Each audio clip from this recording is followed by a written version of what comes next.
नमस्कार, स्वराज एक्सप्रेस के खास प्रोग्राम जनता मांगे जवाब में आपका स्वागत है। आपके साथ मैं हूं एसपी त्रिपाठी। भारत और पाकिस्तान के बीच चल रहा संघर्ष अब चरम स्थिति पर है। पाकिस्तान की नापाक हरकत पर भारतीय सेनाओं ने करारा प्रहार कर उसकी सारी हैकड़ी निकाल दी है। पाकिस्तान के 2 JF-17 और एक F-16 फाइटर जेट को मार गिराया।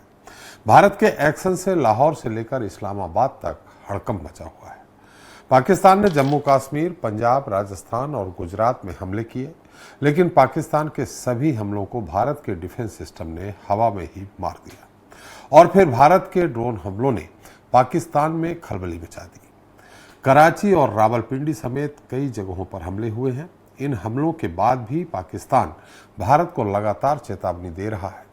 पाकिस्तानी सेना का दावा है कि उसने कई भारतीय ड्रोन मार गिराए हैं, लेकिन सबूत के तौर पर वो सिर्फ सोशल मीडिया के फेक वीडियो ही दे सकी है, जिसके बाद उसके मुल्क में उसके अपने उसका मजाक बना रहे हैं।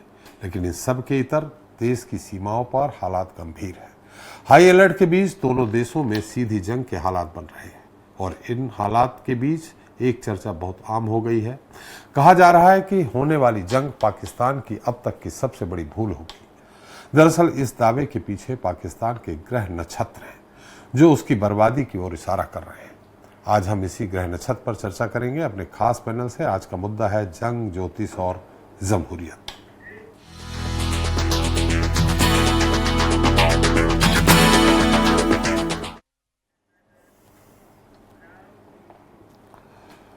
तो ज्योतिष शास्त्र में ग्रहों और नक्षत्रों की स्थिति का बहुत महत्व है। यह माना जाता है कि इनकी चाल का मानव जीवन पर गहरा प्रभाव पड़ता है।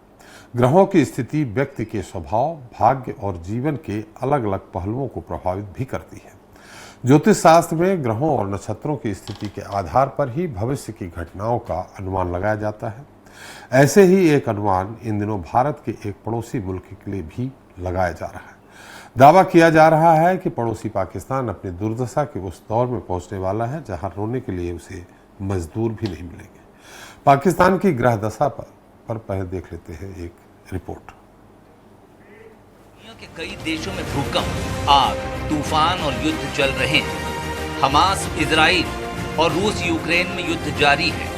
चीन, ताइवान और भारत पाक में तनातनी चल रही है। यूरोप, अफ्रीका और एशिया के कुछ देशों में आंतरिक हालात खराब हैं। श्रीलंका, मालदीव, बांग्लादेश और नेपाल में भी हालात खराब चल रहे हैं। ऐसे में पहलगाम में पर्यटकों पर आतंकवादी हमले ने भारत और पाकिस्तान के बीच तनाव को अपने चरम पर ला दिया है। हमले के बाद भारत के ऑपरेशन सिंदूर से दोनों देशों के बीच टेंशन बढ़ गई है। अब दोनों मुल्क युद्ध के मुहाने पर हैं। लेकिन इस युद्ध के बाद क्या होगा, ये हर कोई जानना चाहता है।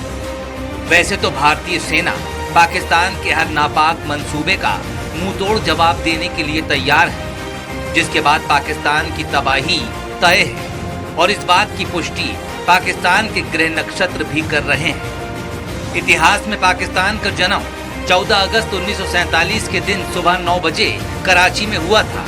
पाकिस्तान की जन्म कुंडली कन्या, लग्न मिथुन राशि और पुनर्वसु नक्षत्र के दूसरे चरण में हुआ था।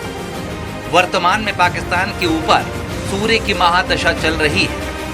सूर्य पाकिस्तान की कुंडली में 12 भावों का स्वामी है और ये महादशा 28 सितंबर 2026 तक चलेगी, जो पाकिस्तान के लिए मारक है। पाकिस्तान की दशमास कुंडली में राहु कुंभ राशि में था और केतु ग्रह मंगल के साथ तीसरे भाव में था, जो 18 मई को एक बार फिर इसी दिशा में आने जा रहा है, जिसके बाद ये तय है कि आने वाले 18 महीने पाकिस्तान के लिए सबसे ज्यादा खराब साबित होंगे। अब की बार सूर्य, राहु और केतु मिलकर पाकिस्तान की अर्थव्यवस्था से लेकर भौगोलिक व्यवस्था को भी बदल डालेंगे। यानी ग्रहों की चाल ये बता रही है कि पाकिस्तान न सिर्फ कंगाली और बदहाली की कगार पर है, बल्कि वो अपने सबसे बुरे दौर के चरम पर भी पहुंचने वाला है। तो जंग, ज्योतिष और जमहूरियत पर ज्यादा चर्चा के लिए मौजूद है हमारे साथ पंडित विष्णु राजौरिया जी हैं, वरिष्ठ ज्योतिषाचार्य हैं, भोपाल से ही हैं। पंडित अरविंद तिवारी जी हैं, ज्योतिषाचार्य जी भोपाल से हैं। दीप्ति मिश्रा जी हैं, टैरो रीडर हैं, दिल्ली से हैं हमारे साथ। पंडित PS त्रिपाठी जी हैं, ज्योतिषाचार्य रायपुर से हैं। आप सभी का हमारे इस खास कार्यक्रम में बहुत बहुत स्वागत है। पहले राजौरिया जी आपसे ही है, हम इसके बाद सवाल करेंगे, फिर ग्रह नक्षत्र क्यों गड़बड़ है, कैसा गड़बड़ है, उस पर हम आपसे चर्चा करेंगे। लेकिन फिलहाल अभी क्या भविष्य देख रहे हैं आप भारत और पाकिस्तान का ज्योतिषी गणना के अनुसार? देखिए, ब्रह्मांड की प्रत्येक घटना भचक्र में ग्रहों के परिवर्तन से होती है जी। भौगोलिक परिस्थिति के अनुसार अक्षांश और देशांश पर स्थित भूखंड के जो विभिन्न देश हैं उनकी स्थिति भी इससे बहुत प्रभावित होती है जी। जैसे कि पहले अन्य देशों में, मुस्लिम कंट्रीज़ में संघर्ष चल रहा था बड़े लंबे समय से। फिर इज़राइल और हमास फ़िलिस्तीन में हुआ, और फिर रशिया और यूक्रेन में हो गया। फिर एशिया महाद्वीप में यह गतिविधि अब 22 तारीख से प्रारंभ हो गई। तो ग्रहों की चाल से कोई भी व्यक्ति, कोई भी देश अब प्रभावित नहीं हो सकता, सब पर उसका प्रभाव पड़ता है जी। तो जैसे ही मंगल, सूर्य और शनि, विशेष रूप से ये 3 ग्रह ऐसे हैं, मंगल, सूर्य, शनि, चौथा है राहु। अन्य ग्रह इसमें आहुति देते हैं, लेकिन इन 4 ग्रहों का विशेष योगदान युद्ध जैसी परिस्थितियां पैदा करने में, युद्ध करने में और उसके बहुत भीषण युद्ध करने में इन 4 ग्रहों का विशेष योगदान हमारे ज्योतिष शास्त्र के अनुसार रहता है। तो जैसे ही विगत दिनों जब सूर्य मेष राशि में आया और मंगल नीच राशि में गोचर कर रहा था कर्क राशि में, एक परिस्थिति ये विकट बनी। दूसरी, शनि कुंभ राशि में जब था और मंगल कर्क राशि में था, उस समय भी ये परिस्थिति विकट बन गई थी जी। तो धीरे धीरे ये युद्ध की ओर अग्रेसित होने लगी थी, और पूरे विश्व में कहीं ना कहीं कोई ना कोई युद्धक गतिविधि इस समय चल रही है, और ये अब चरम पर जाने की प्रतीक्षा में है जी। बस हम ये देख रहे हैं कि ग्रहों के जो दुष्प्रभाव हैं वो अब भारतवर्ष को भी और झेलने होंगे, क्योंकि युद्ध से किसी भी देश को कभी कोई लाभ नहीं होता है, उससे हानि होती है। भारत एक बढ़ती हुई आर्थिक शक्ति है, लेकिन उसको भी नुकसान तो पहुंचेगा जी। भले ही हम विश्व की 5वीं अर्थव्यवस्था हों, इसके बावजूद हमको भी उसका खामियाजा तो भुगतना पड़ेगा, और वो पाकिस्तान की मूर्खता के कारण भुगतना पड़ेगा जी। चलिए, इसके बाद हम आपके पास आएंगे, कौन सा ग्रह किस तरफ पाकिस्तान को नुकसान पहुंचा रहा, भारत कौन पहुंचा रहा, इस पे बात करेंगे। तिवारी जी, त्रिपाठी जी, हम आपके पास आते हैं। एक बार हम दीप्ति मिश्रा जी के पास चलते हैं। दीप्ति जी, टैरो कार्ड क्या कह रहा है आपका? थैंक यू त्रिपाठी जी, ये मौका देने के लिए कि मैं टैरो की विद्या के थ्रू इंडिया और पाकिस्तान के जो बीच में अभी हाल चल रहे हैं उसके बारे में कुछ बता सकूं जी। तो अगर मैं पहला इंडिया का कार्ड अगर निकालती दीप्ति जी, मैं इसके बाद सवाल करूंगा, तब आप डिटेल बताइएगा। अभी आपका टैरो कार्ड क्या कह रहा है जी? अभी मेरा टैरो कार्ड ये बोलता है, अगर इंडिया का कार्ड निकालूं तो इंडिया एक स्ट्रॉन्ग पोजीशन पे नजर आती है, जहां पे वो अपना पोजीशन एक स्ट्रॉन्ग करती हुई नजर आती है जी। और अगर मैं पाकिस्तान का कार्ड निकालूं, अगर आप देख पा रहे हैं जी जी, बहुत ही बुरी हालत है जी। अब नहीं तो अब नहीं, अब गिरे तो अब नहीं, वैसी वाली हालत में पाकिस्तान दिखता है अगर करंट सिचुएशन है तो जी। चलिए, अभी इसके बाद हम आपके पास आएंगे और थोड़ा सा टैरो कार्ड की विद्या हमारे दर्शक जो जानना चाह रहे हैं कि किस गणना के तहत आपने कहा भारत बहुत स्ट्रांग पोजीशन में है, पाकिस्तान बहुत बुरी पोजीशन में है, उसके बारे में भी डिटेल जानेंगे। हम तिवारी जी आपसे सवाल करना चाह रहे हैं वही एक शुरुआत की कि अभी निकट भविष्य में क्या होने वाला है, युद्ध जिस तरह से हालात क्या बने, युद्ध चालू ही है एक तरह से कह सकते हैं। तिवारी जी देखिए, पाकिस्तान की जो कुंडली है, जैसा कि हमने इंट्रो में कुंडली देखी, वो मैंने ही बनाई थी जी। पाकिस्तान की जो कुंडली है, चूंकि 14 अगस्त 1947 प्रातः 9 बजे कराची में पाकिस्तान एक देश के रूप में अस्तित्व में आया। क्योंकि हमसे एक दिन पहले वो आज़ादी उन्होंने ली। लेकिन आप देखिए कि अस्थिर लग्न, कन्या लग्न अस्थिर लग्न होता है, और पुनर्वसु नक्षत्र का दूसरा चरण 24.5 डिग्री का चंद्रमा है। आप देखिए कि अस्थिरता चूंकि लग्न में है और कुंडली में है, जिसके चलते वो आज तक स्थिर नहीं हो पाया। अब आप देखिए कि पाकिस्तान के ऊपर जो दशा चल रही है वो सूर्य की महादशा है। सूर्य कन्या लग्न की कुंडली में द्वादश यानी 12वें भाव का स्वामी होता है। यानी आपके ऊपर जो है कहीं ना कहीं बहुत परेशानी है, क्योंकि सूर्य शनि के भाव यानी छठे भाव को देख रहा है। अब आप देखिए उसमें भी शनि की उपदशा चल रही है। शनि और सूर्य जो कि पिता पुत्र हैं लेकिन नेचुरल एनिमी हैं। अच्छा, आप देखिए कि ये लड़ाई अभी क्यों हुई, इसके पीछे का क्या कारण है, पहलगाम घटना क्यों घटी, ये थोड़ा सा हमको भारतवर्ष की कुंडली से समझना होगा। इस पे हम डिटेल में जाएंगे। अभी थोड़ा सा मतलब एक एक सवाल होने के बाद फिर डिटेल में जाएंगे, तब आप बता दीजिएगा। अभी फिलहाल आप क्या देख रहे हैं? देखिए, ये युद्ध कब तक चलेगा? बिल्कुल, ये लड़ाई चलेगी और 31 मई तक ये युद्ध चलेगा, मेरा मानना है। और इसमें भारत बहुत श्रेष्ठतर स्थिति में उभर के निकलेगा। और मुझे लगता है कि भारतवासियों के मन में जो भाव है पाकिस्तान को लेकर, वो सारे भाव भारतवासियों के पूरे होने जा रहे हैं। चलिए, त्रिपाठी जी हमारे साथ हैं रायपुर से। उनसे भी पहले एक सतही तौर पे जान लेते हैं, फिर राशि पे जाएंगे, नक्षत्र पे जाएंगे, और कौन से हमारी राशि स्ट्रांग है, पाकिस्तान की कौन सी राशि कमजोर है, जिसके कारण हम बेहतर पोजीशन में हैं, ये हम बाद में जानेंगे। हम एक बार त्रिपाठी जी के पास भी चलते हैं। त्रिपाठी जी, आपको मेरी आवाज आ रही है? अगर आ रही है तो आपसे भी यही जानना चाहेंगे जैसे हमारे बाकी आदरणीय से मैं जानना चाहा था कि क्या स्थिति है। देखिए, मुझे ऐसा लगता है कि जो भारत और पाकिस्तान की चर्चा करें उससे पहले मुझे ऐसा लगता है कि वैश्विक चर्चा बहुत ज़रूरी है जी। जिस समय 29 मार्च को शनि का ट्रांजिट हुआ राहु के साथ में, ये वही तय हो गया था कि इस दुनिया में ब्लडिंग होनी है और ये ब्लड शेडिंग है। अभी अगर आप देखें तो ये 18 मई तक बहुत क्रूशल टाइम है। और आपने एक बड़ी अच्छी बात कही कि अगर ये वॉर एक्सकलेट करेगा तो फ़ायदा किसी को नहीं होगा, मगर ये तय है कि वॉर एक्सकलेट करेगा। अब ये प्रश्न है कि जो बड़ा भाई वो तो बड़ा है, मतलब इसको ज्योतिष की जरूरत नहीं है कि हिंदुस्तान 10 गुना बड़ा है और वो पाकिस्तान से उसकी कोई तुलना करें और हम ये कहें कि भाई पाकिस्तान जीतेगा या भारत जीतेगा, ये बताने की जरूरत नहीं है। भारत की स्थिति बहुत अच्छी है डिप्लोमेटिकली वैसी भी, मगर बड़ा प्रश्न ये है कि वॉर एक्सकलेट करेगा कि नहीं। जवाब है हाँ। दूसरा प्रश्न है कि क्या ब्लड शेडिंग ज्यादा होगी, जिसका जवाब है हाँ।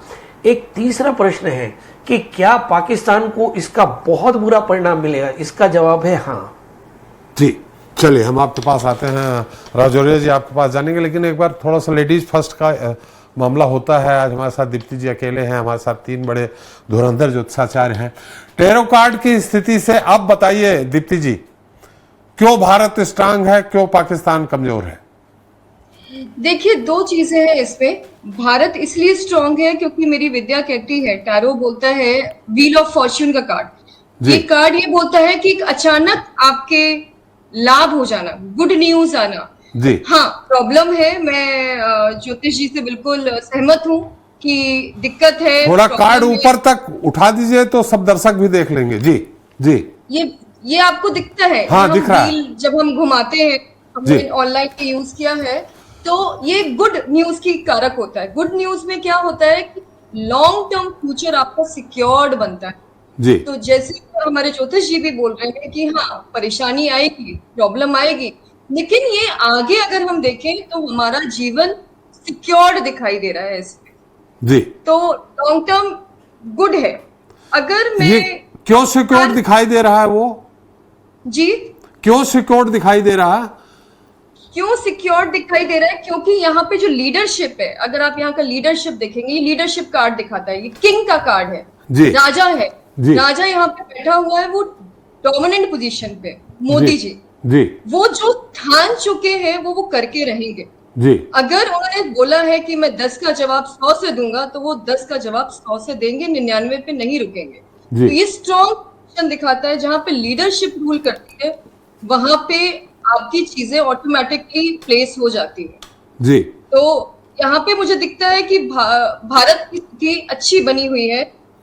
अगले 3 महीने में पाकिस्तान का एक और कार्ड आता है, जहां पे दिखता है फ्रैगमेंटेशन होना, 3 भागों में फ्रैगमेंटेशन होना जी। पाकिस्तान का दिखता है।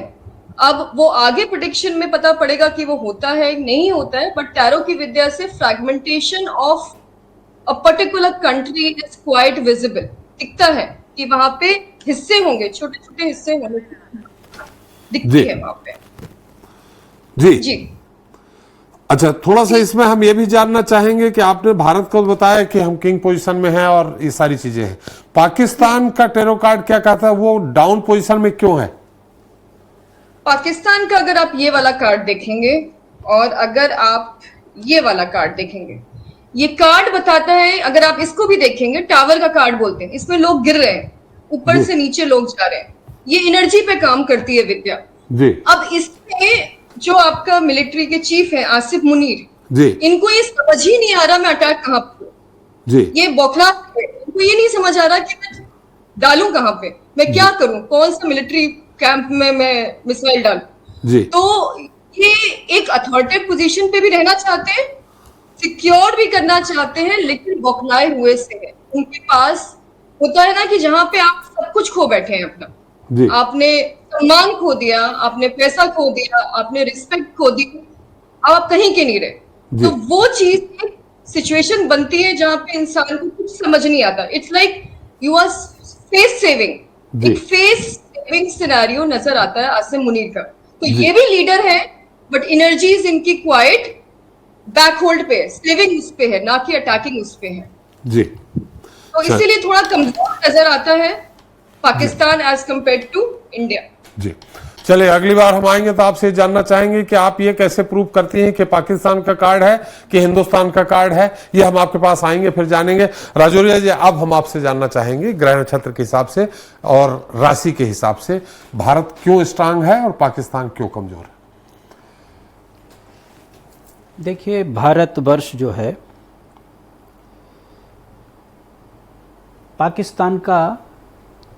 पाकिस्तान भी भारतवर्ष का ही हिस्सा था एक समय, जी। लेकिन धार्मिक आधार पर जब देश का विभाजन हुआ आज़ादी के पूर्व एक दिन पहले, जी। तो उस समय जब पाकिस्तान की स्थापना हुई तो वो जो लग्न थी कन्या लग्न, और उस समय जो ग्रह गोचर थे,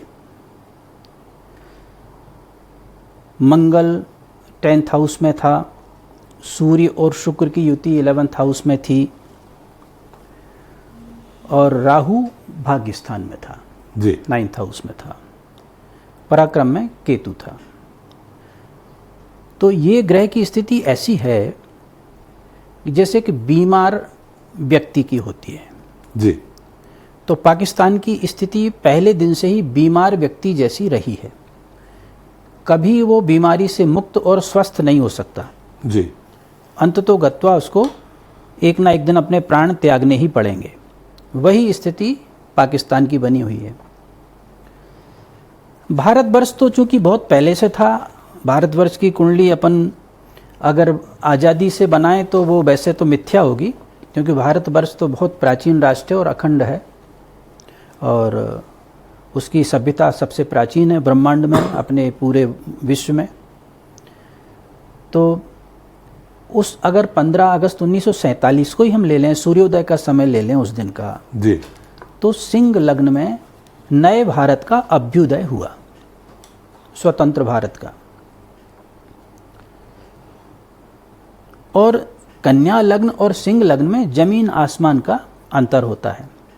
सिंह लग्न अत्यंत उदार होती है, सबकी मदद करने वाली होती है, मजबूत होती है, शक्तिशाली भी होती है।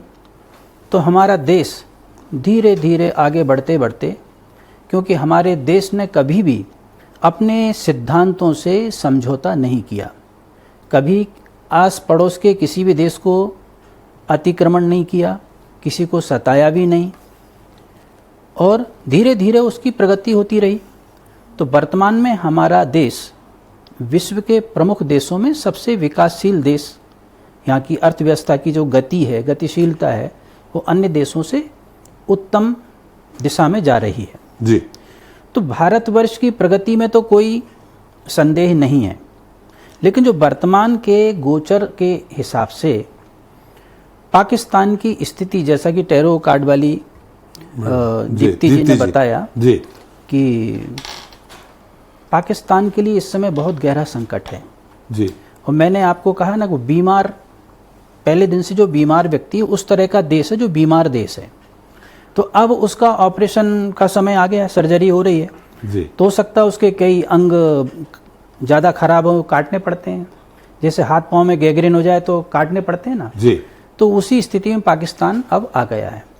तो नीच का मंगल इस समय गोचर कर रहा है। सर्जरी का, पाकिस्तान की सर्जरी का बहुत अच्छा समय है ये जी। तो आने वाली नहीं, कैंसर वाली स्थिति है पाकिस्तान की जी। नहीं, बाकी बचेगा भाग जो उसमें कैंसर रहेगा, लेकिन गैंग्रीन वाले तो काट के अलग करने पड़ेंगे ना जी। तो ये स्थिति हो रही है। तो कम से कम 4 से 5 टुकड़े में पाकिस्तान विभक्त हो जाएगा आगामी 10 जून तक। जी। ये ग्रह नक्षत्रों के हिसाब से हमारी ये भविष्यवाणी है। 10 जून तक पाकिस्तान 4 से 5 हिस्सों में बंट जाएगा जी। चलिए, अब तिवारी जी, आपने तो कुंडली भी बनाई है, पाकिस्तान की भी, भारत की भी, मैंने आपके फेसबुक में देखा भी है। अब आप जो बताने वाले थे, अब हमारे दर्शकों को बता दीजिए कि क्या स्थिति बनने वाली है और कब तक ये युद्ध चलेगा। बिल्कुल, मैं बताना चाहूँगा कि भारत और पाकिस्तान, जैसे मैंने पाकिस्तान की कुंडली के बारे में बताया कि एक दिन पहले उसने स्वतंत्रता ली, और आप देखिए कि कराची जैसे शहर में, चूँकि वो जिन्ना का शहर था और जिन्ना वहीं से थे, तो उन्होंने कराची में सुबह प्रातःकाल 9 बजे घोषणा की कि पाकिस्तान एक देश बनेगा। वहीं आप देखिए भारत में, भारत के जितने भी राजनेता थे, कितनी दूरदृष्टि और ज्योतिष में उनका कितनी अगाध श्रद्धा थी। तो मध्य रात्रि 15 अगस्त ठीक 12:30 बजे भारत एक देश के रूप में बने, उसकी घोषणा हुई। वृषभ लगन और कर्क राशि में, नक्षत्र का बड़ा फर्क है। आप चूंकि ज्योतिष में हम लोग नक्षत्र की हमेशा बात करते हैं जी। पाकिस्तान पुनर्वसु नक्षत्र के दूसरे चरण में पैदा हुआ और भारत पुष्य नक्षत्र के पहले चरण में। तो आप देखिए, पुष्य नक्षत्र को बड़ा स्थायी और शुभ नक्षत्र माना जाता है। कर्क राशि यानी चंद्रमा की राशि, और उसमें पुष्य नक्षत्र। शनि, आप देखिए, शनि भारतवर्ष की जो कुंडली है उसका मास्टर प्लेनेट है और 2 प्रमुख भावों का स्वामी ग्रह, भाग्य और कर्म स्थान का। इसलिए हमेशा कहा जाता है कि शनि जब भी ट्रांजिट करता है तो भारत में कुछ ना कुछ ज़रूर होता है। जो हमारे पूर्ववर्ती ज्योतिषी त्रिपाठी साहब ने कहा कि 29 मार्च को बेसिकली ट्रांजिट हुआ। शनि और राहु का कंजक्शन है 18 मई तक, लेकिन उसको थोड़ा समझना पड़ेगा कि क्या वाकई में शनि और राहु के कारण हुआ। नहीं, बिल्कुल नहीं। उसमें भाई साहब ने जैसा कहा, आदरणीय राजौरिया साहब ने, मंगल की बहुत बड़ी भूमिका है। कर्क राशि में नीच का मंगल चल रहा है, क्योंकि जब भी युद्ध काल होता है, बड़ी बड़ी दुर्घटनाएं होती हैं, वो सब मंगल के कारण होती है। मंगल भूमिजा यानी भूमि का पुत्र कहा जाता है। आप देखिए, कर्क राशि में नीच का मंगल। एक और चीज जिसकी ओर किसी का भी ध्यान नहीं गया, मैं हमारे दर्शकों के लिए वो बात बताना चाहूँगा। भारत के ऊपर 31 मार्च से मंगल की महादशा प्रारंभ हुई है, जो कि 7 वर्ष की है, यानी वो चलेगी 2032 तक। वृषभ लग्न की कुंडली में मंगल मारक है, यानी 7th हाउस का ओनर है, 12th हाउस और 7th हाउस का। मंगल की पोजिशनिंग बहुत ज़्यादा अच्छी नहीं है भारतवर्ष की कुंडली में। मार्केश की दशा है, तो भारत 7th भाव का कारक है। 7th भाव पड़ोसियों का भी भाव होता है। तो आप देखेंगे कि भारतवर्ष के आने वाले 7 वर्षों में बहुत सारे युद्ध होने वाले हैं, और ज़्यादातर युद्ध पड़ोसियों के साथ ही होंगे, जिसमें पाकिस्तान से लड़ाई होगी। बांग्लादेश से इस वर्ष लड़ाई बिल्कुल नियत है। आप अक्टूबर नवंबर के आसपास देखेंगे तो उस समय लड़ाई होगी।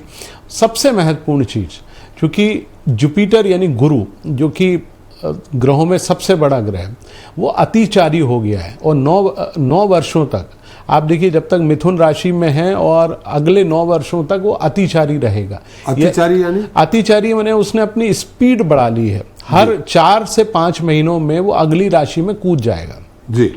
यानी आप अभी देखिए 14 मई को वो ट्रांजिट करेगा मिथुन राशि में और ठीक 19 अक्टूबर को वो चला जाएगा कर्क राशि में उच्च का होकर। लेकिन वो सामान्य गति से जाता तो बहुत अच्छा होता। अच्छा, इसके चलते क्या होगा, पूरी दुनिया की जो अर्थव्यवस्था है उसको श्रिंक करेगा जुपिटर, जिसके चलते आप आने वाले, मैं आपके चैनल पे भविष्यवाणी करके जा रहा हूँ 2032 में आज जो अमेरिकन डॉलर है जो 85 रुपये से 90 रुपये के बीच में है, 2032 में आप चेक करिएगा वो 50 रुपये या 45 रुपये पे आ चुका होगा। अमेरिकन अर्थव्यवस्था श्रिंक होने वाली है, बहुत बुरी स्थिति होने वाली है अमेरिका की। भारत की अर्थव्यवस्था, चूंकि मंगल और कहीं ना कहीं जुपिटर गवर्न करता है भारत को, तो 2028 में जब शनि नीच का होगा यानी 12th हाउस में पहुंचेगा, भारतवर्ष की कुंडली का है, वहां से अर्थव्यवस्था को श्रृंख करेगा। बात वर्तमान युद्ध की यदि मैं कर लूं तो आप देखिए कि इस समय मंगल की महादशा चल रही, कर्क राशि में नीच का मंगल है जो कि 6 जून तक ट्रांजिट करेगा कर्क राशि में।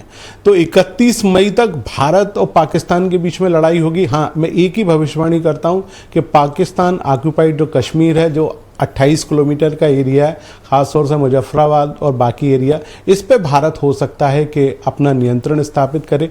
लेकिन इसमें कोई दो राह नहीं कि 18 महीने जब तक, चूंकि सूर्य की महादशा चल रही है, उसमें शनि है, उसमें भी अंदर मंगल चल रहा है, तो 18 महीनों में पाकिस्तान का एक और जन्म होगा बलूचिस्तान के रूप में, यानी एक और संतान का जन्म होगा जिसको हम बलूचिस्तान कह सकते हैं, वो एक हिस्सा अलग होगा। लेकिन 18 महीनों में पाकिस्तान अपनी सबसे बुरी बर्बादी की स्थिति में पहुंचने वाला है। उस स्थिति में पहुंचेगा जहां सोमालिया जैसे कंट्री खड़े होते हैं, जहां भूखमरी, बेगारी, खाना, हर चीज का अकाल होगा, क्योंकि जल नहीं मिलेगा, क्योंकि सूर्य और शनि चल रहे हैं। तो आप सोचिए कि बहुत खराब स्थिति होती है। दोनों पिता पुत्र इस प्रकार के ग्रह होते हैं, जब भी आते हैं देश पर असर करते हैं। और एक चीज आपको और बताते हुए चलता हूं, जनरल आसिम मुनीर बाजवा, जिनकी कुंडली भी थोड़ा सा मैं बता देता हूं, क्योंकि वो वृषभ लग्न और मीन राशि के जातक हैं। आखिरकार देखिए मीन राशि खराब कहां से हुई, 29 मार्च से खराब हुई जब पाकिस्तान में बलूचिस्तान में एक बड़ी घटना हुई, वहाँ पे ट्रेन दुर्घटना हुई। उस समय भी आप देखिए कि मंगल नीच का होकर कर्क राशि में चल रहा था। आसिम मुनीर की कुंडली वहाँ से खराब होना शुरू हुई। मीन राशि इस समय सबसे बुरी स्थिति में, जो कि मीन राशि में इस समय 3 प्लेनेट आज बचे हैं। अभी इस समय शुक्र, राहु और शनि चल रहे हैं। बुध तो निकल के मेष राशि में पहुंच गया 2 डिग्री का होके। तो आप देखेंगे कि जनरल आसिम मुनीर की कुंडली बहुत खराब है। आने वाले 3 महीनों में उनको किसी ना किसी सूरत में पाकिस्तान की सेना से या तो इस्तीफा देना पड़ेगा या देश छोड़ना पड़ेगा। उनकी कुंडली बहुत ज्यादा खराब है। ये जेल जाएंगे और जेल भी जा सकते हैं। पाकिस्तान में तो पुराना रिवाज है कि वहाँ के जो सेना प्रमुख होते हैं उनको या तो सूली पे चढ़ा देते हैं या देश से भगा देते हैं। और साथ साथ आपको शहबाज शरीफ की भी कुंडली देखना चाहिए, क्योंकि वो वर्तमान में पाकिस्तान का प्रधानमंत्री है।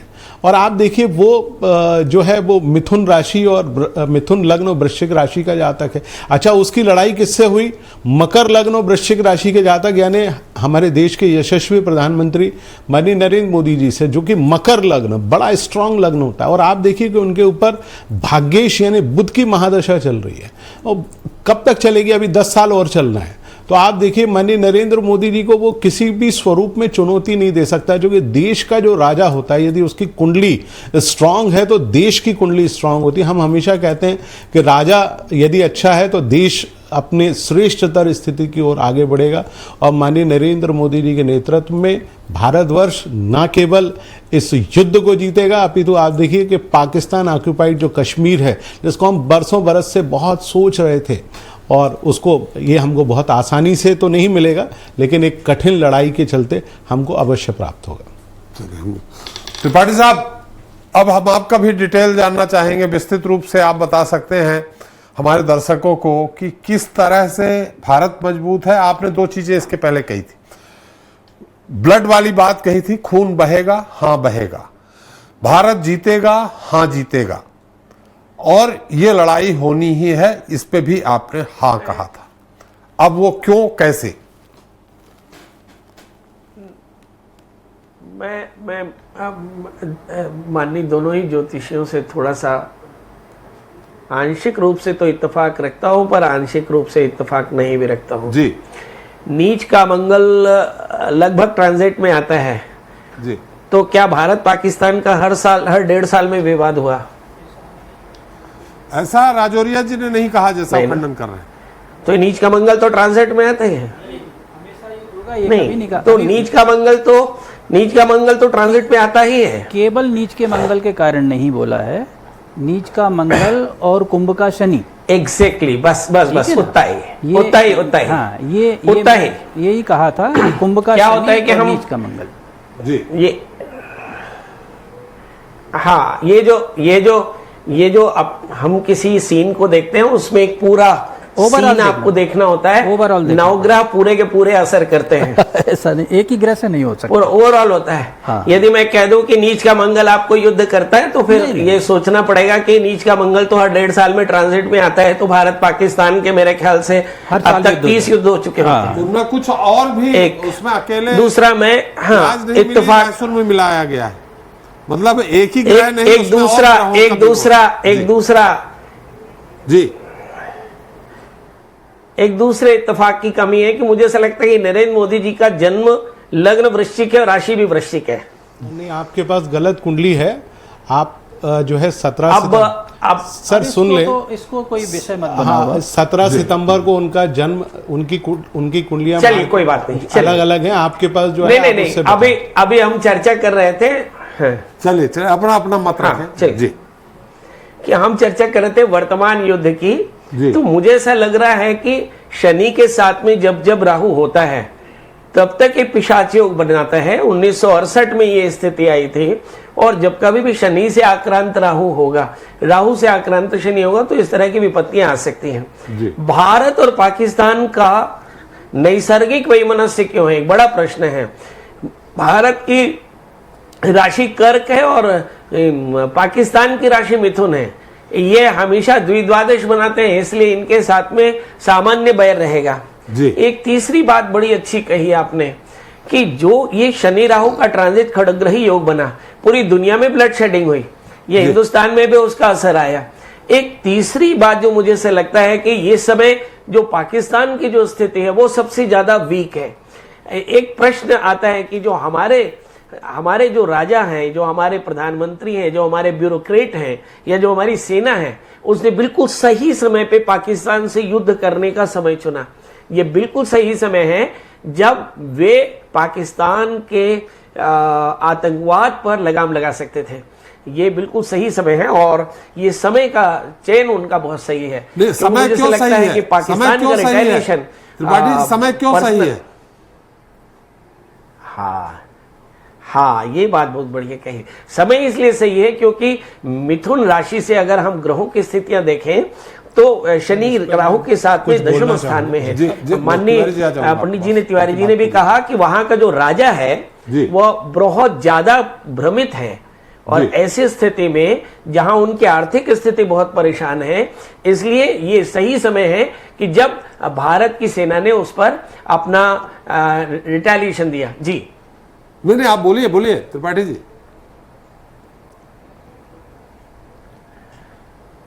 हाँ, उन्होंने हाथ उठाया तो तुम्हें बोला कि बात कर ले। चल चल चल, तो ठीक ये है मुझे ठीक ऐसा है। लगता है कि बिल्कुल सही समय है। और एक बात बड़ी अच्छी कही कि अभी जो शुक्र की दशा चलने वाली है, ये शुक्र की दशा और भी ज्यादा घातक होगी पाकिस्तान के नजरिए से। और मुझे ऐसा लगता है कि इसमें और ज्यादा परेशानियां आएंगी। इस समय जो अगर आप मेष लग्न की कुंडली देखें काल पुरुष की, तो जब शनि राहु के साथ में होता है तो ये केवल एक बात नहीं है। ज्यादातर राष्ट्राध्यक्ष एक भ्रम के शिकार है और ज्यादातर देशों में गुस्सा काफी ज्यादा है। ज्यादातर देशों में वाणिज्य की कमी है। ज्यादातर देशों में एम्प्लॉयमेंट की प्रॉब्लम है। मतलब ये समय बहुत तीव्र काल है। और यदि आप 1929 से 39 का समय देखें तो ये रिसेशन का था। अभी भी आप 2008 से 2025 देखें, ये भी महामंदी का समय था। किसी भी युद्ध या महायुद्ध के लिए जो सबसे बड़ी वजह होती है वो होती है आर्थिक। तो मुझे ऐसा लगता है कि ये बात हमेशा समझना चाहिए कि दुनिया के जब देश आपस में युद्ध करते हैं उसके पीछे एक बड़ी वजह पैसा होता है। जी जी, तिवारी जी आप कुछ कह रहे थे। मैं ये बताना चाहता था कि क्यों 7 मई का तारीख चुना गया और आप देखिए 1:04 की जो कुंडली है वो कुंडली है मकर लग्न की। आप थर्ड हाउस यानी तीसरे भाव की तरफ ध्यान से देखें तो राहु, बुध, शुक्र और शनि ये पराक्रम भाव में बैठे हैं। पंचम भाव को देखें, बृहस्पति पंचम भाव में, सूर्य उच्च का होकर चौथे भाव में, और आप देखिए कि सप्तम भाव में नीच का मंगल बैठा हुआ है। यानी मकर लग्न में इस जो अटैक हुआ, जिसको हम कह सकते हैं कि ऑपरेशन सिंदूर जो प्रारंभ हुआ वो मकर लग्न में हुआ। हालांकि आपके और मेरे कई ज्योतिषियों से मतभेद हो सकते हैं, क्योंकि मैंने ये मूल कुंडली बड़ी मेहनत से प्राप्त की थी माननीय नरेंद्र मोदी साहब की।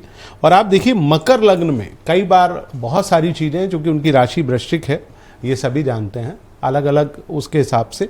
तो आप देखिए कि मकर लग्न में ये लड़ाई प्रारंभ हुई, और यदि हम उसकी महादशा को देखें, बने जिस समय ये युद्ध प्रारंभ हुआ यानी ऑपरेशन सिंदूर रचा गया, तो शुक्र की महादशा प्रारंभ थी उस समय। जो कुंडली यदि आप बना के देखें, यानी किस तारीख को 7 मई 2025 मध्य रात्रि 1:04 पे हमने पहली बार कोटली नामक जगह थी जहां पर अटैक किया मिसाइल से। जी। तो आप देखिए कि वो स्थिति इतनी जबरदस्त है कि हम पाकिस्तान को उस स्थिति तक पहुंचा देंगे, उर्दू में कहे तो उस नहज तक पहुंचा देंगे जिस नहज तक पाकिस्तान ने सोचा भी नहीं है। तो आप देखिए कि ज्योतिष का अपने आप में असर है, और हमारे यहाँ तो बहुत सारी चीज़ें जब निकाली जाती हैं, युद्ध लड़ा जाता है या कुछ बनाया जाता है, उसमें ज्योतिष की बहुत बड़ी भूमिका होती है। हमारे यहाँ रॉकेट भी यदि छोड़े जाते हैं तो बाकायदा मुहूर्त निकाला जाता है, और आप देखेंगे कि एक नारियल श्रीफल जिसको कहा जाता है, जो कि हमारे भगवान विष्णु का एक प्रकार से उनको सबसे ज़्यादा प्रिय फल है, तो उसको चढ़ाकर शुरुआत की जाती है। और ठीक उसी प्रकार से जो शुरुआत हुई, और इस शुरुआत में इन ग्रह स्थितियों में भारत पाकिस्तान के ऊपर बहुत भारी पड़ने जा रहा है। जी हाँ, राजौरी जी, जब त्रिपाठी जी कह रहे थे तो आप भी अपनी कोई बातें रखना चाह रहे थे, जो आपने कहा और जो समझा गया उसमें अंतर क्या था, और एक बार फिर से कि ये युद्ध कब तक चल सकता है, उसके बाद दीप्ति जी के पास चलेंगे। जी देखिए, मैंने कहा था कि 4 ग्रह, 4 पाप ग्रह, सूर्य, मंगल, शनि और राहु जी, ये विशेष रूप से युद्ध की स्थिति का निर्माण करते हैं। जी। तो जब कुंभ राशि में शनि आया और मंगल नीच राशि में आया, तो हमारी भारत भूमि पर युद्ध का विषय निर्माण हो गया था। जी। इसके बाद शनि गोचर करके मीन राशि में चला गया, लेकिन राहु भी मीन राशि में था। तो राहु और शनि की जो युति बनी, जैसा कि मैं उनसे त्रिपाठी जी से सहमत हूँ, उसी बात को मैं कहना चाह रहा था। क्योंकि राहु और शनि की युति बहुत बुद्धि भ्रष्ट कर देती है, खास तौर से ऐसे लोगों की जिनके मन में बहुत हिंसा हो, दूसरों का बुरा करने की भावना हो। तो पाकिस्तान में तो जो भी वहाँ पर बैठे रहते हैं सिंहासन पर, वो सदैव भारत भूमि के प्रति, भारतवासियों के प्रति घृणा का भाव रखते हैं, जो कि उन्होंने अपने भाषण में बड़े लंबे लंबे भाषण देकर उन्हें खुद स्वतः प्रकट भी कर दिया था। अपने जो प्रधानमंत्री भी उनका वहाँ पर बैठा था और सुन रहा था कि जिस तरह की बात उन्होंने हिंदुओं के विषय में कही थी, वही ग्रहों के कारण वो घृणा का भाव उनके मन मस्तिष्क में भरा हुआ था। और उसी के परिणाम स्वरूप जिहादियों ने इस 22 तारीख की घटना को अंजाम दिया था। तो ये पाप ग्रहों के कारण उनके हृदय में जो पाप विष भर गया था, वो उसकी परिणति हुई 22 तारीख को। अब जब भारत पर इतना बड़ा हमला होगा तो हमारा देश चुप तो नहीं बैठेगा। और नरेंद्र मोदी जैसा नेतृत्व, इसमें उनकी कुंडली पर मैं कोई बहस नहीं करना चाहूँगा कौन सी सही है कौन सी गलत है, वो तो व्यक्तित्व अपने आप दिखाई दे रहा है, तो उसमें ज़्यादा विचार करने की जरूरत, कुंडली कोई सी भी हो, लेकिन उनका व्यक्तित्व बहुत सुगढ़ है। और वो संघ की पृष्ठभूमि से आए हैं, तपे तपाए नेता हैं, उनने तपस्या की है और प्रत्येक चीज़ का निर्णय वो दृढ़ता के साथ लेते हैं, और उसमें वो कोई भी लाग लपेट नहीं होती, कोई भी छूट नहीं देते हैं। और जैसा कि मैंने कहा है, अभी 10 जून तक पाकिस्तान के 4 टुकड़े कम से कम होंगे। 4 यानी कह पाक सकते हैं, ऑक्युपाई तो आई जाएगा भारतवर्ष के पास, बलूचिस्तान चला गया। बलूचिस्तान चला जाएगा, गिलगिट बाल्टिस्तान चला जाएगा, सिंधु भी अलग हो सकता है, क्योंकि जी। पानी उनको उसी शर्त पर दिया जाएगा कि ये सब अलग अलग करो, सबको अलग अलग पानी देंगे, जी तब जाकर ये भारत से पानी उनको रिलीज हो पाएगा। और जैसा कि तिवारी जी ने कहा है, आने वाले समय में पाकिस्तान में भुखमरी की कगार पर पहुंच जाएंगे लोग, पानी को तड़पेंगे, अन्न को तड़पेंगे, और भारत को ही मदद के लिए आगे हाथ बढ़ाना पड़ेगा अंततोगत्वा, ये भी होगा। जी तो आधे पाकिस्तान को तो भारत खाना खिलाएगा, ये भी समय आएगा। ये ग्रह नक्षत्र के हिसाब ग्रह नक्षत्र के कारण आने वाले दो वर्षों में भारत को ही उनके काफी बड़ी जनसंख्या को खाना खिलाना पड़ेगा। तो भारत की स्थिति खराब हो जाएगी। नहीं, कोई खराब नहीं होगी। जी चलिए दीप्ति जी, इसके पहले मैंने आपसे जानना चाहा था कि ये कैसे तय करते हैं कि पाकिस्तान का कार्ड है या हिंदुस्तान का कार्ड है? देखिए, टैरो विद्या जो है वो बेसिकली 3 चीजों से चलती है। एनर्जीज यानी ऊर्जा, अंतर्ज्ञान मानी इंट्यूशन आपका, और तीसरा आपका हो गया कि अब किस इंटेंशन से आप वो कार्ड उठाते हैं। जी तो जो ऊर्जा होती है वो टैरो रीडर की होती है, वो काफी मेडिटेशन के साथ काम करके आप इंटेंशन एक रखते हैं। अगर मैं भारत का कार्ड उठाती हूँ, इंडिया का कार्ड उठाती हूँ, तो मेरे पास ये वाला कार्ड आ रहा है जो आप देख पा रहे हैं, सूर्य। नहीं, ये सूर्य- कार्ड देख के उठाते हैं आप, या आप उसको जैसे ताश के पत्ते पीसते हैं उस तरह पीस के उठाते हैं? जब हम कार्ड उठाते हैं तो हम एक सवाल पूछते हैं। जी अब जिस भी ईश्वर को आप मानते हैं, जैसे मैं विष्णु भक्त हूँ, तो मैं विष्णु जी को मानती हूँ, मैंने उनका आह्वान किया, ओम नमो भगवते वासुदेवाय नमः, जी और मैंने भारत का कार्ड उठाया। जब मैंने कार्ड उठाया तो मेरे पास सूर्य का कार्ड आया, जो बहुत पॉजिटिव कार्ड मानते हैं कि एक नई ऊर्जा हमारे देश में आ रही है। जल रहा है भारत, लेकिन ऊर्जा आ रही है। जी जब मैंने पाकिस्तान का कार्ड उठाया तो आप ये देखिए, ये आपको अपने आप महाभारत दिखा देगा। तो ये एक प्रेडिक्शन की एक्यूरेसी है रीडर का, कि वो कितना स्ट्रांगली वो प्रोडिक्ट कर सकता है। जी नहीं, इनको मिक्स कर देते हैं फिर उठाते हैं कि देख के उठाते हैं? ये पूरा मिक्स करके आता है। अगर मैं अच्छा, आपके सामने इसको मिक्स करूंगी जी। और अगर मैं ये देखूंगी कि हाँ, कि भारत का कार्ड क्या होना चाहिए, तो आप ये देखेंगे कि भारत बैलेंस करने की कोशिश कर रहा है। पानी दिखता है यहाँ पे, आपको दिखेगा वाटर एलिमेंट, जी। मतलब कि भारत में इमोशंस है, इमोशंस के साथ भी काम कर रहा है।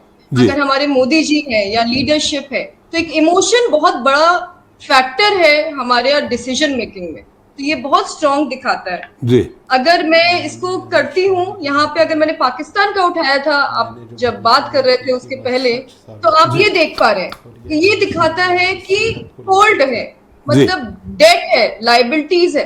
अगर आप नंबर भी उठाएंगे तो हमें पता पड़ेगा कि IMF के पास लाइबिलिटीज है 62 ट्रिलियन की, पाकिस्तान की डेट और लाइबिलिटी से दबे हुए हैं। तो जो कार्ड है वो यही बता रहा है, फटे कपड़े हैं। तो ये आपका उसी एनर्जी इंटेंशन के साथ काम करता है। आपका इंट्यूशन स्ट्रांग होना चाहिए। जो हम शिव भक्ति करते हैं, वो ओम का उच्चारण करते हैं, वो यही बताता है कि आप मेडिटेट कीजिए, और आपका इंटेंशन जब स्ट्रांग होगा, आपका इंट्यूशन स्ट्रांग होगा, तो प्रेडिक्शन आपका करेक्ट आएगा। जी तिवारी जी, ये 2 चीजें हैं आपसे। आपने तो भारत का बताया कि जो राशि काम कर रही है बहुत स्ट्रांग है। जी पाकिस्तान में ऐसी कौन सी राशि काम कर रही जो बहुत नीचे जा रहा, कमजोर है? दूसरा, वृश्चिक राशि आपने प्रधानमंत्री नरेंद्र मोदी जी की बताई। जी वृश्चिक राशि कब तक ये स्ट्रांग रहेगी और क्यों स्ट्रांग है और कब से स्ट्रांग हुई है? 2 चीज़ें हैं। पाकिस्तान की कुंडली, जैसा त्रिपाठी साहब ने कहा, द्विद्वादश योग है। ये अपने आप में बड़ा ज़बरदस्त होता है। हमारे यहाँ ज्योतिष शास्त्र में 3 योगों की बात होती है, द्विद्वादश, 6, 8 और 4, 8। जी पाकिस्तान और भारत के बीच में है। पाकिस्तान की कुंडली में जो सबसे इम्पॉर्टेंट प्लेनेट हैं, क्योंकि हमारी कुंडली में तीसरे भाव यानी पराक्रम भाव में वो सारे ग्रह मौजूद थे, वही ग्रह पाकिस्तान की कुंडली में एकादश भाव में मौजूद थे। और आप देखिए, उसके चलते शुरुआत पाकिस्तान की भारत से थोड़ी सी बेहतर हुई। एक ज़माना था जब पाकिस्तान की अर्थव्यवस्था भारत से भी ज़्यादा अच्छी थी, लेकिन आप देखिए कि ग्रह लगातार खराब होते चले गए। शुक्र ने उनको बहुत आगे बढ़ाया। कन्या लग्न में शुक्र मास्टर प्लेनेट होता है और उसका 11th हाउस में बैठना बहुत ज़बरदस्त होता है, लेकिन अब दशाएं खराब हैं। पिछले 10 वर्षों से पाकिस्तान की स्थिति काफ़ी नाजुक चल रही है और अभी सूर्य की महादशा चल रही है। सूर्य पाकिस्तान की कुंडली में बहुत कमज़ोर है। कन्या लग्न में द्वादश भाव का कारक होता है, इसलिए हमेशा कमज़ोर रहेगा। जहाँ तक प्रश्न है नरेंद्र मोदी जी की कुंडली में जो मेरे मतानुसार है वृश्चिक राशि की है, मकर लग्न की कुंडली है। बहुत सारी कुंडलियाँ हैं क्योंकि हम लोग चेहरा देख के, हमारे यहाँ ज्योतिष में एक बहुत बड़ी विधा है सामुद्रिक शास्त्र जिसको कहा जाता है, जिसमें चेहरे पे लग्न, राशि और बहुत सारे ग्रह स्थापित होते हैं। ये बड़ी मेहनत से ये विद्या सीखना पड़ती है। तो मैंने उस आधार पर, और मुझे, चूँकि मैं नाम नहीं लेना चाहूँगा, मध्य प्रदेश के पूर्व शिक्षा मंत्री थे लक्ष्मीकांत शर्मा जी, मैं लक्ष्मीकांत शर्मा जी और हम लोग मिलके बनारस में अमित शाह जी से मिले थे। उनको बड़ा ज्योतिष का शौक़ है और उन्होंने उस समय जब चुनाव नहीं हो रहे थे, वो राष्ट्रीय महामंत्री थे, तो बातों बातों में माननीय नरेंद्र मोदी जी की कुंडली का जिक्र हुआ। तो वहाँ से मैंने कुंडली प्राप्त की, चूँकि मैं दैनिक जागरण के लिए हमेशा लिखता था कौन बनेगा प्रधानमंत्री, और 2014 में मैं लिखने के लिए उनसे मिला भी था। वहाँ से मुझे ये कुंडली प्राप्त हुई और चूँकि उनके ऊपर वर्तमान में जो दशा चल रही है वो भाग्येश की दशा है। मकर लग्न में कन्या राशि यानी बुध की राशि होती है जो कि भाग्य की कारक होती है और उनके ऊपर 17 वर्ष की महादशा चल रही है, जिसमें से 7 वर्ष जा चुके हैं, अभी 10 वर्ष शेष रहना बाकी है। वृश्चिक लग्न की कुंडली हमारे देश में 3 और लोगों की है, जिनमें से राहुल गांधी जी भी हैं। वृश्चिक मैं भी हूँ। वृश्चिक राशि की बात कर रहा हूँ। वृश्चिक राशि मेरा भी है। अच्छा, बहुत बढ़िया। तो भाई साहब, वृश्चिक राशि हमेशा जूझने वाली राशि होती है, स्कॉर्पियो कहा जाता है। जब तक आप छेड़ेंगे नहीं, वो अपनी दिशा में चलता जाएगा, और छेड़ेंगे तो फिर आपको वो ऐसा डंक मारता है कि फिर हमको हमेशा याद होता है। और बहुत जिद्दी, मतलब मैं अपने दुश्मनों को बोल दूं। हाँ बिल्कुल, आप बोल दें आपके दुश्मनों को कि भाई भिड़ने की कोशिश कतई ना करें जी। अच्छा, आप देखिए कि उसमें स्ट्रांगनेस क्या होती है, लगन होता है। जैसे हम बात करते हैं मेडिकल शास्त्र की, चिकित्सा शास्त्र की, तो हमारी जो एनाटॉमी और फिजियोलॉजी होती है, क्योंकि ज्योतिष में हम लोग पढ़ते हैं, मेडिकल एस्ट्रोलॉजी पढ़ते और पढ़ाते हैं, तो हमारी जो एनाटॉमी और फिजियोलॉजी जैसी बन गई, यानी लगन जो हमारा निर्मित हो गया वो जीवन भर चलता है। और नेटल यानी लगन कुंडली को देखकर ही हम आज के दौर में प्रेडिक्शन कर पाते हैं, क्योंकि वो तो आपकी जन्मकालिक कुंडली है, फिक्स्ड हो गई, जन्म हुआ था उस समय की हो गई। आज के दौर में हालांकि वेस्टर्न एस्ट्रोलॉजी, मैं चूंकि कई यूनिवर्सिटीज़ में ज्योतिष पढ़ाने जाता हूँ, तो एक प्रोग्रेशन चार्ट बनता है जो केवल वेस्टर्न एस्ट्रोलॉजी में बनता है। उसको वर्ष कुंडली और गोचर कुंडली कतई मत लीजिएगा, वो एक बिल्कुल एक अलग विधा है। तो उसमें हर साल की आप कितने वर्ष की आयु आपकी हो गई उसकी एक कुंडली बनाई जाती है। बात करते हैं वापस नरेंद्र मोदी जी को लेके। नरेंद्र मोदी जी की मकर लग्न वृश्चिक राशि की कुंडली है, भाग्य की महादशा चल रही है। जिस राजा की कुंडली में भाग्य की महादशा चल रही हो, भाग्य मजबूत हो और वो भी उच्च का बुध हो, आप सोचिए वाणी में ओज। आप देखिए जब माननीय नरेंद्र मोदी जी बोलते हैं तो ऐसा लगता है कि सबको सम्मोहित कर लेते हैं। ये उच्च के बुध का खेल होता है, वाणी का खेल होता है। तो आप देखिए कि इतना जबरदस्त है। वहीं आप देखेंगे कि एक दूसरा व्यक्ति है जो मिथुन लग्न, वो भी बुध के लग्न का स्वामी कारक आदमी है। कौन? शहबाज शरीफ। वृश्चिक राशि है, बोलते नहीं बन रहा है। आप देखिए कि वो जब भी बोलता है तो मुंह में शब्द अटक जाते हैं। तो दोनों की तुलना तो किसी भी स्वरूप में नहीं हो सकती। और मकर लग्न के बारे में जो सबसे महत्वपूर्ण चीज जो जानने लायक है, बहुत डोमिनेटिंग लग्न होता है, बड़ा जिद्दी किस्म का लग्न होता है। यदि किसी जिद को ऐसा व्यक्ति पकड़ ले कि मुझे अब ये करना है, तो उसकी दृढ़ता से कोई पीछे उसको हटा नहीं सकता जी। तो आप देखेंगे कि वृश्चिक राशि बहुत जिद्दी राशि है, लग्न बहुत जिद्दी है, इसमें दो राह नहीं। और बुध चूंकि उनकी कुंडली में उच्च का है, भाग्य स्थान में बैठा है, नवम भाव में बैठा है, जिसके चलते वो अपनी बुद्धि का समुचित इस्तेमाल करते हैं। और मकर लग्न के जातक में लास्ट अपनी बात कह दूं, बहुत कम सोता है और अपने काम पे बहुत फोकस होता है। तो माननीय नरेंद्र मोदी जी के हाथ में ये देश सुरक्षित है। बरसों बरस वो इस देश पर शासन करेंगे। जब तक बुध उच्च का अगले 10 वर्षों तक और चलेगा, तब तक उनका शासन रहेगा। और आप देखेंगे कि उनके शासनकाल में देश कहां से कहां पहुंचता है। चलिए, हमें बड़ा संतोष हुआ। आपने कहा कि वृश्चिक राशि। जी त्रिपाठी जी, आप कुछ कहना चाह रहे थे जब तिवारी जी अपनी बात रख रहे थे। दोनों ही माननीय ज्योतिषियों से एक छोटा सा प्रश्न करना चाहता हूं जी कि इस साल में 3 प्लैनेट का ट्रांजिट है। 14 मई को बृहस्पति बदलेगा। थोड़ा सा माननीय तिवारी जी बताएं और राजौरिया जी बताएं कि जब बृहस्पति वृश्चिक राशि से अष्टम स्थान में जाएगा और भारत की राशि से 12वें जाएगा तो ऐसा तो नहीं कि कुछ परिवर्तन आए। चलिए, किससे पूछ रहे हैं आप? राजौरिया जी से कि तिवारी जी से? हाँ ना, मैं आप बता दोनों से, आप दोनों से, दोनों विद्वान ज्योतिषी हैं। जी भाई साहब आप देखिए, बताएं। कई चीज़ों में परिवर्तन आएगा। जो आपने इंगित किया है उसमें कोई परिवर्तन नहीं होगा। जी मतलब नेतृत्व में कोई परिवर्तन नहीं होगा अभी, और बाकी अन्य चीज़ों में कई परिवर्तन होंगे। जी तिवारी, क्योंकि जी, भारत जी, के भूभाग में परिवर्तन आ जाएगा। भारत का भूभाग अब विस्तार की ओर अग्रेसित हो रहा है, तो उससे फिर हमको कुछ खर्च भी बढ़ेगा, व्ययभार बढ़ेगा, समस्याएं भी बढ़ेंगी, लेकिन भारतवर्ष पहले की अपेक्षा और विशाल होगा। जी तिवारी जी। चलिए मैं आपको बता देता हूँ, आपने बड़ा गूढ़ प्रश्न पूछा है त्रिपाठी साहब। तो सबसे पहले ये जान लीजिए, 13 मई को जब गुरु ट्रांजिट में आएगा, कर्क राशि से 12वें भाव में होगा, निसंदेह बहुत फर्क पड़ेगा, इसमें दो राह नहीं। और ख़ास तौर से आपने भारतवर्ष की बात की, क्योंकि कर्क राशि का देश है, पुष्य नक्षत्र का देश है। 12वें भाव में आना अपने आप में व्यय को बढ़ाने वाली चीज़ होती है। शत्रुता बढ़ेंगे, संबंधों में उतार चढ़ाव की स्थिति होगी। परंतु आप ये भी जान लीजिए, चूँकि सबसे महत्वपूर्ण चीज़ जो होने वाली है वो होने वाली है 19 अक्टूबर को। जैसे ही गुरुदेव यानी गुरु ग्रह कर्क राशि में उच्च के होकर पहुंचेंगे, अतिचारी होंगे, 10-15 मिनट में पहुंचेंगे, तो टीवी डिबेट चल रही है। बहुत मजबूत स्थिति में भारत को एक बार फिर से ले जाएंगे। और दूसरी स्थिति जो होगी वो बांग्लादेश की होने वाली है। शायद आपने बांग्लादेश की कुंडली पढ़ी नहीं, मैं बता देता हूँ। बांग्लादेश की जो कुंडली है वो वृषभ लग्न और मीन राशि की कुंडली है।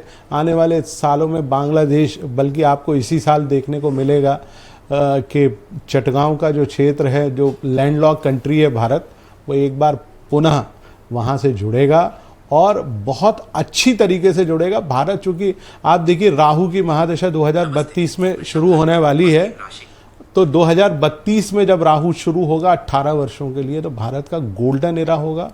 और उसके बाद गुरु महाराज आएंगे तो और भी विशाल स्थिति होगी। तो हम और आप जब तक बैठेंगे तो ज़रूर इस स्थितियों को अवश्य देखेंगे। त्रिपाठी जी, बहुत कम समय बचा है, मुश्किल से 2 मिनट बचे हैं। आप अपनी भी भविष्यवाणी कर दीजिए, क्या है कैसा है? नहीं, मुझे ऐसा लग रहा था कि जो 3 ग्रह इस साल में बदले हैं, शनि, राहु और बृहस्पति, इसमें राहु का ट्रांजिट बाकी है, गुरु का ट्रांजिट भी बाकी है। तो 14 मई को बृहस्पति जो है वो भारतवर्ष के 12वें स्थान में जाएगा और वृश्चिक राशि से गोचर में अष्टम स्थान में होगा, जो प्रधानमंत्री के लिए, हेल्थ के लिए बहुत इशू हो सकता है। और इस समय राहु जो है वो कुंभ राशि में आएगा, जो भारतवर्ष की राशि से अष्टम स्थान में होगा। तो मुझे ऐसा लगता है कि अभी देखने की बात होगी कि जब बृहस्पति और राहु अष्टम स्थान में और अलग अलग ट्रांजिट में जाएंगे तो उस समय परिस्थितियां क्या होंगी। इस वक्त मैं दावे से कह सकता हूं कि 14 मई तक भारत की स्थिति बहुत अपर हैंड रहेगी, मगर 14 मई से लेकर 18 मई तक भारत की परिस्थितियों में बड़ा फर्क आएगा।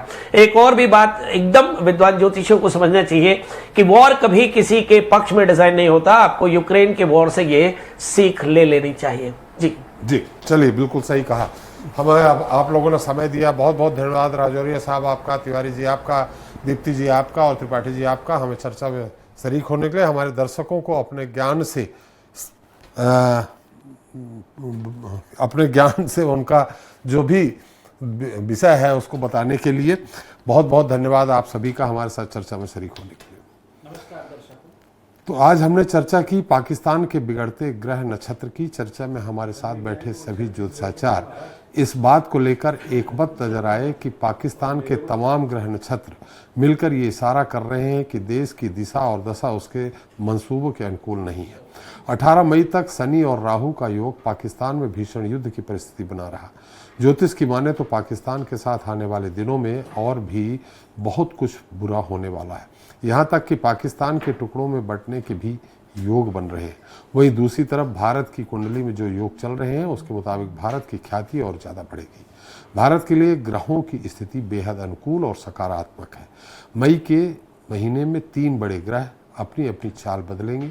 ग्रहों की बदली स्थिति पाकिस्तान को भयानक आर्थिक और सैन्य संकट में डालने वाली है, जबकि भारत के लिए मजबूत स्थिति के संकेत मिल रहे हैं। आज के लिए इतना ही। नमस्कार।